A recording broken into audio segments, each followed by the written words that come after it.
السلام عليكم.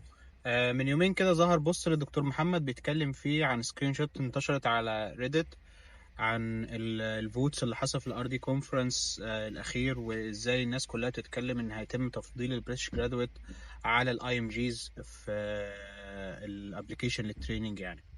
وطبعا البوست ده بالنسبه للناس اللي بره يو كي او الناس اللي بتفكر في السفر يعني قد يبدو بوست مخيف شويه، وخصوصا ان في الوقت الحالي الوضع ما بقاش زي زمان. ما بقاش فكره انك انت تستخدم يو كي او طريق السفر ليو كي از ان هو يكون باك اب بلان ليك يعني، في ظل الظروف الحاليه وفي ظل المبالغ الرهيبه اللي بتدفع في الامتحانات يعني.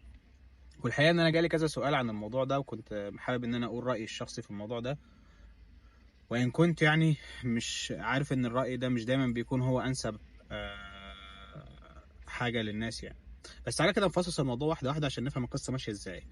مبدئيا كده، ايه هو الار دي كونفرنس ده؟ هو ده عباره عن مؤتمر لكل ريزيدنت دكتور، كل الدكاتره اللي شغالين في يو كي، سواء كان الناس دي شغاله في تريننج، سواء الناس دي كانت في سيرفيس جوب، سواء كانت الناس دي في فاونديشن ييرز، اي حد شغال ان هو كطبيب في انجلترا ولكنه ليس استشاري. يبقى ما هو دون الاستشاري هو ريزيدنت دكتور. طيب الفوت ده كان عباره عن ايه؟ الفوت ده كان عباره عن طريقه ان احنا نخلي التفضيل يتم للبريتش جرادويت على الاي ام جيز. طيب هو بس تعالى كده نفهم الحته دي شويه ونرجع كده بس حبه ورا. في قبل ازمه الكوفيد كان الموضوع نفسه بيتم ازاي؟ ان هو كان بيتم ان التريننج ده كان بينزل عليه كذا راوند. يعني انت عشان تقدم على التريننج كان في كذا راوند. الراوند الاولاني اللي هو الراوند 1، وده بيبقى اللي بيقدم فيه هم الناس البريتش جرادويت بس، هو الناس اللي خريجين طب في جامعات انجليزيه. ولكن مع أزمة الكوفيد ومع وجود الضغط العنيف اللي حصل على كل الهيلث سيستم، الناس أدركت إن كان في مشكلة كبيرة جدا، وإن عدد الدكاترة اللي شغالين في إنجلترا مش كافي إن هو يغطي الأزمة دي. فإنجلترا عملت تغيير بسيط جدا، وإن هي فتحت التقديم على التريننج لكل الناس اللي هي سواء كانت بريتش جراد أو أي إم جيز، عشان تقدر تغذي السيستم بدكاترة جداد من الأوفرسيز. طيب الكلام ده كان إمتى؟ الكلام ده كان في 2020، وده من حوالي 5 سنين. اللي حصل ان الموضوع الناس كلها الاول، وطبعا ده بيبقى يعني تطور طبيعي لاي طريق بيكون معروف، ان هو في الاول الناس كلها كانت فكرتها بس ان هي تسافر انجلترا، وده انا منهم من الناس دي.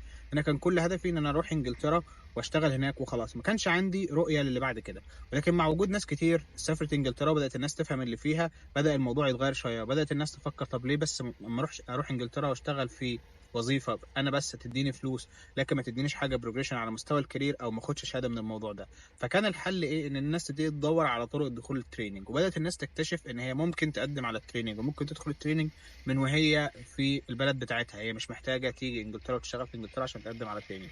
وبقت الناس تفهم ان فكره التريننج هو ده المفروض الطريق الاساسي اللي الناس كلها بتمشي عليه.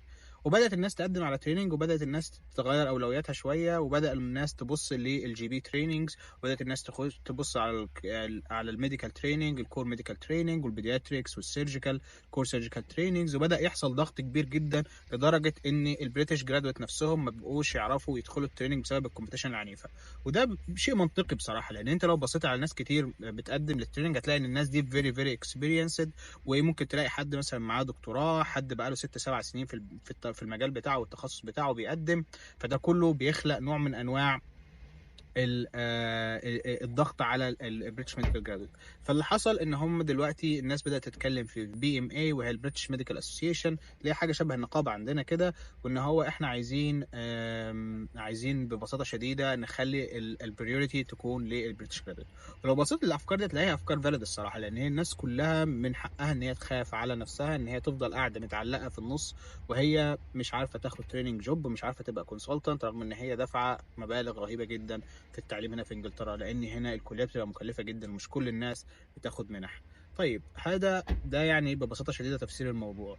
طيب اللي حصل ايه بقى؟ اللي حصل ان البي ام اي بقى لها فتره بتفكر ان هي ازاي تعمل بريوريتي للبريتش جرادويتس، وان هو يخلق نوع من انواع الشرط او الكونديشنز اللي محتاجه للناس ان هي تدخل جوه سيستم التريننج.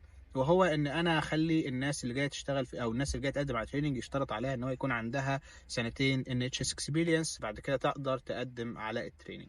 والحقيقة أنا لما فكرت في الموضوع ده وفكرت حسيت إن هو قد يبدو شرط رخم شوية أو صعب، ولكنه شايف إنه حاجة مش وحشة بصراحة. يعني أنا لو بتكلم على تجربة شخصية، أنا ما دخلتش التريننج بتاع يوكي غير لما أنا قضيت على تقريبا سنتين إلا شهر أو شهرين جوه السيستم بتاعه في سيرف جوب نون تريننج، ودي بصراحة كانت مفيدة جدا ليا، خلتني لما دخلت التريننج على الأقل كنت شوية اورينتد بالسيستم وفاهم الدنيا ماشية إزاي. وده اللي سبب ان انا بحس ان التريننج انت بتبقى دايما اوبزرفد اكتر من السيرفيس. انت بتبقى مطالب ان انت نحسب البروجريس بتاعك وتشوف انت بتعمل ايه وبتقدم ايه وبتبروجريس ازاي. وللاسف في الاي بورتفوليو زي ما هو بيسجل البروجريس بتاعك، هو كمان بيسجل الفولز بتاعتك او البيت فولز اللي بتحصل معاك والبروجريشن بتاعك على مدار السنين التريننج. فلو انت جاي في الاول بتستراجل، صدقني هتبقى مشكله كبيره قوي لو اتحط في السي في بتاعك ان انت عندك مشكله في الكوميونيكيشن، انت عندك مشكله في حاجات معينه. فالافضل انك انت، ده من وجهه نظري، انك انت تدخل السيرفيس جوب بتاعك وتبتدي تبروجريس شويه على الاقل 6 شهور لسنه. ده كانت النصيحه اللي قبل الموضوع ده، بحيث ان انت تبتدي تكسر شويه رهبه الشغل في انجلترا، لان التريننج نفسه ده very very time demanding effort demanding. فانت محتاج انك تبقى مركز فيه، ما تضيفش عليه حاجز اللغه، حاجز الكالتشر، حاجز التعلم حاجه جديده. فكل ده طبعا بيسهل جدا لو انت كنت اشتغلت قبل كده. طيب هو حقيقة ان هو يخلي الناس تشترط على الناس ان هم يشتغلوا سنتين في ال NHS قبل ما هم يدخلوا التريننج، ايه مدى حسن او سوء الموضوع ده؟ انا شايف ان هو ده ما فرقش كتير عن اللي كان بيحصل قبل كده. يعني انا شفت الناس اللي كانت بتدخل تريننج من البلاد بتاعتها وكانت نسبتها كانت قليله جدا.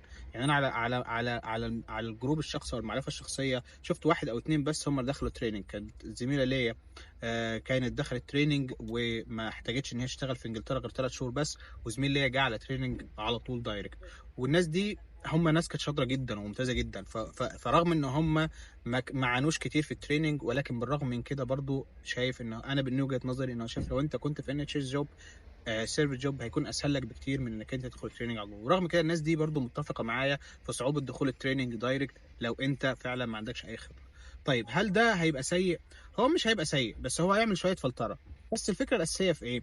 الفكره اللي انت لو بصيت ليها ان هو دلوقتي الناس كلها بتشكي من صعوبه وجود وظيفه، سواء كانت الوظيفه دي سيرفيس او تريننج. طيب لما انا ابتدي اعمل فلتريشن واخلي الناس اللي هي موجوده بريتش جرادويت اللي قاعدين مزنوقين في السيرفيس جوب اللي هي النون تريننج جوبز، ويبتدي يدخلوا اسهل التريننج، ده هيخلق فرص على مستوى السيرفيس جوب بالنسبه للناس. لان انا هفضي اماكن، لان في الاول وفي الاخر انا عندي مثلا 1000 مكان، ال 1000 مكان ده انا محتاج اشغله، وال 1000 مكان دول متقسمين ما بين مثلا 700 او 500 تريننج و500 سيرفيس. فاللي كان حاصل دلوقتي ان ال 500 سيرفيس التريننج دول كانوا كلهم بيجوا على كانوا دايما، او يعني كان بيبقى فيها كومبيتيشن عنيفه جدا سواء ما كان من الاي ام جيز او البريتش. لكن انا لو فلترت الموضوع ده فانا هخلي البريتش يطلعوا يدخلوا اكتر في التريننج جوب، وده هيفضي لي السيرفيس جوب، وده هيسهل للناس ان هي تيجي على سيرفيس تفهم الدنيا ماشيه ازاي وبعد كده تقدر تدخل على تريننج. رخم، رخم طبعا، وده بيخلق نوع من انواع عدم، يعني ممكن نقول عدم المساواة في التقديم من الاثنين. ولكن برضه لازم تكون فاهم ان الناس دي بتدور على مصلحتها مش بتدور على مصلحة الناس. هي الناس دي مش فكرة ان هي انا هعلم الناس وانا هخلق فرص متساوية لكل الناس. بالعكس، الأولوية لابن بلدي واغطي الديفكت اللي عندي، لكن بعد كده لو اتبقى حاجة يبقى خير وبركه تمام، انا هجيب حد يساعد في الموضوع ده او ياخد الايه بقيه الخير اللي باقي اللي ما وصلش لاولاد بلدي. هل انا ببرر لهم؟ انا مش ببرر لهم، بس انا بشرح الفكره بتمشي ازاي. طيب هل ده يغير خططك؟ والله هو السفر في الاول وفي الاخر ارزاق ونصيب، وفي حاجات كتير ممكن توقف وتغير الخطط. وعندك مثلا في امريكا لو الناس بتقول لك انا خلاص يا عم لو هفكر في يو اس ام ال، انت محتاج تدخل وتعرف قد ايه سكه سفر امريكا صعبه جدا جدا جدا مقارنه بانجلترا. وفي نفس الوقت الناس اللي بتقول لك انا المانيا برضو نفس الكلام، المانيا فيها جزء كبير من الانسرتينتي اللي انت بتخليك تروح وانت مش عارف انت هتعمل ايه بعد كده والدنيا بتاعتك هتمشي ازاي. كل طريق ليه ميزه وليه عيب، لسه القرار بيدرس، ولكن في نفس الوقت ما اعتقدش انه هيعمل تغيير كبير جدا، لان الناس من 4 5 سنين قبل 2020 كان هو السيستم ده اللي ماشي، ورغم كده كانت الناس بتيجي. الماسوره فتحت شويه لما حصل كوفيد، وده كان لظروف استثنائيه، ممكن الماسوره ترجع تاني، ولكن الطريق ماشي زي ما هو. كل اللي انت محتاج تعرفه ان هو مفيش حاجه اسمها مستحيل، ومفيش حاجه اسمها طريق مقفول، لكن انت محتاج تفهم كويس قوي الناس دي بتفكر ازاي، وازاي اقدر اوصل لانسب طريق يوصلني لكده. لكن طبعا فكره ان انا اغير خططي ولا لا ده متوقف عليك انت. انت محتاج تفهم انت عايز ايه، محتاج تفهم انت رايح ليه. ببساطه شديده من وجهه نظري ان هو ناس كتيره بتبقى مسافره من مصر بنوع من انواع الهرب من الواقع الحالي، وهي مش عارفه هي رايحه على ايه ولا رايحه فين. فكونك انك انت جاي انجلترا عشان انت بتهرب من مصر، هو ده اكبر غلطه ممكنه، لانك انت في الاول وفي الاخر هتدفع ثمن لسفرك ده، سواء كان الثمن ده غربه، سواء كان الثمن ده مجهود وشغل اكتر، سواء كمان الثمن ده انك انت تسيب حياتك الاجتماعيه في مصر، او تسيب شغل سهل الناس كلها عارفاك فيه، او تستراجل على مستوى الكوميونيكيشن السوشيال، التعامل مع كونسلتنت انت ما فيش بينك وبينهم اي جوانب مشتركه. لكن لو انت عارف انت عايز ايه ومستني ايه وهيجي لك ازاي، صدقني الدنيا هتبقى اسهل لك كتير. ده تعقيب بسيط على الموضوع، يا رب اكون افدتكم، واشوفكم فيديو تاني. سلام.